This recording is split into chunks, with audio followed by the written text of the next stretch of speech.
Hey everybody, John Peterson here, and today's video I'm coming to you on location up in Sparks Lake, which is this beautiful iconic lake in central Oregon, just a little bit west of Bend, Oregon. As you can see behind me, there's a beautiful lake and wonderful, the South Sister is what you see there, and then there's the Middle Sister and the North Sister. And this is one of the kind of an iconic location here in central Oregon. Tonight I zipped up, see if I catch a little sunset action, and you may notice behind me that there is some wildfire smoke happening. There's fires all around this area, and so it's really polluting the atmosphere, and I've got to deal with that photographically. So let me show you a little bit of what I'm doing, and I'll show you this, hopefully the finished shots when I'm done.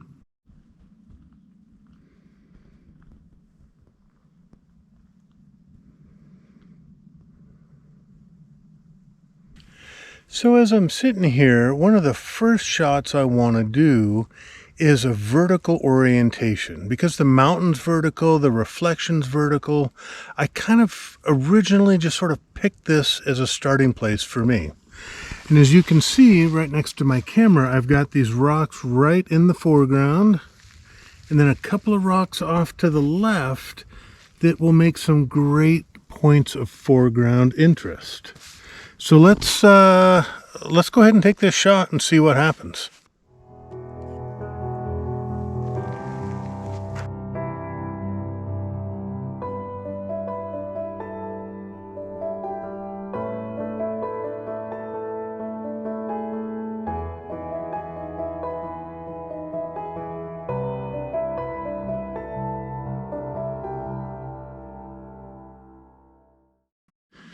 Well, hopefully if you're seeing this, you saw the finished shot, and, you know, not too bad. You know, the conditions aren't great, but at least I'm out and I'm photographing, and that makes me happy.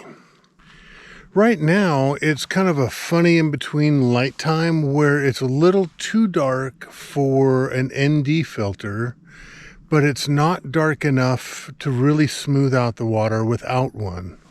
So I've got a polarizer on, hoping to cut just a little bit of the haze up in the atmosphere and also lengthen my shutter speed a little bit. I'm about 1/4 to 1/2 a second right now, and we'll see that get longer and longer and longer as the night goes on. So in this shot here, I'm now shooting a horizontal or landscape orientation. And the reason being is there's these really cool rocks in the foreground that I'm hoping to use as a part of my composition. Now the thing that I'm really aware of right now is these rocks can be quite dark and the sky is still quite bright, so I've got a large dynamic range between the sky and the foreground. Now if I was really doing this right, I'd put on my graduated neutral density filter, but you know, I think I've got enough latitude in the raw files where I can unfortunately fix it in post. So let's see if the shot comes out or not.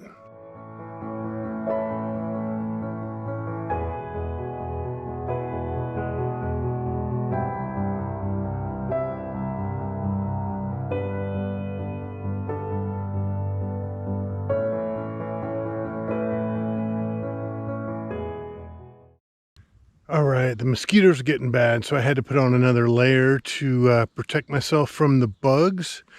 But I walked down the bank just a little bit and found this really cool feature that I think could be a great leading line off to the mountain. So you see this band of rocks leading right up out to the mountain. So I'm going to try to use this as a compositional element in this shot. And to do that, of course, I'm going vertically to try to include both the rocks and the mountain. So let's see what happens.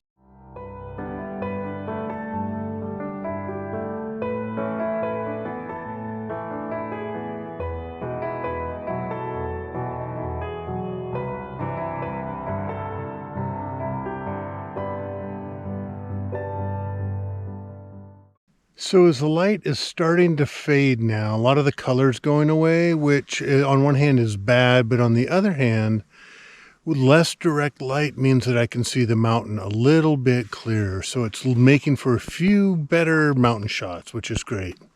So I've selected one last composition for tonight, and here I have a lone rock out in the water with the mountains just like that. So I've got a nice reflection. I'm about 1.5 seconds of a shutter speed, and I've got that one rock, so the water's smooth. I've got one point of interest in the foreground, beautiful background, and that's going to be my parting shot for tonight.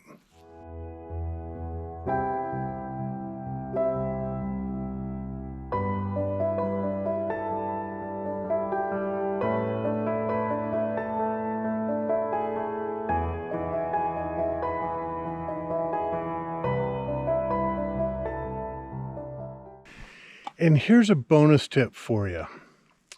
How often do you lower your tripod? How often do you get down low? Too often, a lot of us shoot at eye height, so anywhere between 5 feet and 6 feet.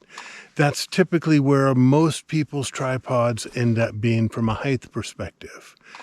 One of the ways to make your images a little bit more unique is to lower or raise your tripod. Shoot at something other than eye height. So you can see for this shot here, I've got my tripod so my camera is about 3 feet off the ground. And especially if you have a foreground element and you're shooting with a wide angle lens, the way to make that work is to get low and to cram your subject, get really close to that foreground element.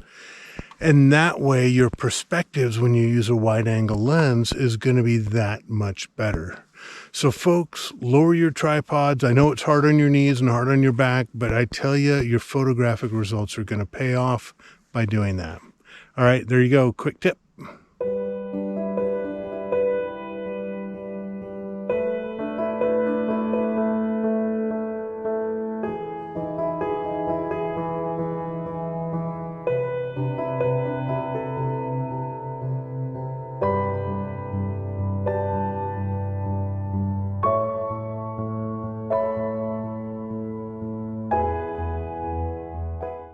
So thanks for watching. Stay tuned for more great videos and keep on shooting. All right, folks. Bye-bye.